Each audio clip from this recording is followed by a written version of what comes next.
Mexico में एक cartel थी जिसे एक आदमी ने बनाया था। नाम था अल्मेंचो। ये दुनिया का सबसे वांटेड आदमी था जो कि अब मारा गया है और इसके कार्टेल के गनमैन अब पूरे मैक्सिको में आग लगा रहे हैं। पूरी कहानी सुनो, हुआ क्या है।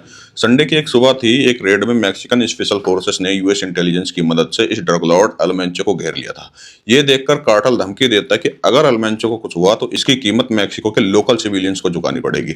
और फिर मैक्सिको के जलिस्को में एक भयानक शूट आउट होता है जहां अल्मेंचो, जो सीजीएनजी ड्रग कार्टेल का लीडर था, इस फायर फाइट के अंदर जख्मी हो जाता है। और जब उसे बैटलफील्ड से एयरलिफ्ट किया जा रहा था उसी दौरान उसकी मौत हो जाती है। फिर क्या, अब उसकी मौत के बाद कार्टेल के गनमैन बदला लेने के लिए पूरे वेस्टर्न मैक्सिको को जला रहे हैं।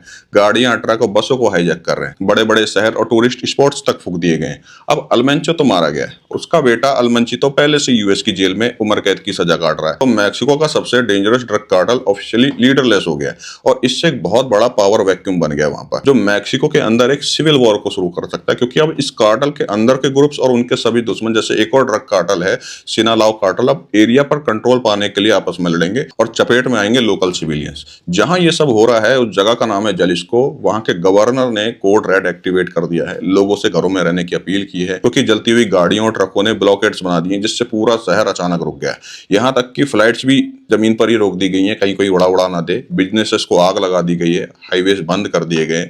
और मैं बताऊं, ये सब सिर्फ शुरुआत है। तो ऐसा कह लो कि राजा तो मर गया है, लेकिन कार्टेल की गद्दी के लिए जंग अभी शुरू हुई है और आने वाले कुछ हफ्तों में जो भी होगा वो मैक्सिको का नक्शा हमेशा के लिए बदल सकता है। इसलिए अपडेटेड रहने के लिए आप मुझे फॉलो कर लो और डिटेल्स मैं आपको नेक्स्ट वीडियो में बताऊंगा। और इसी टाइप के ड्रग कार्टेल के ऊपर बनी हुई एक बहुत फेमस वेब सीरीज है जिसका नाम आप कमेंट में बताओ।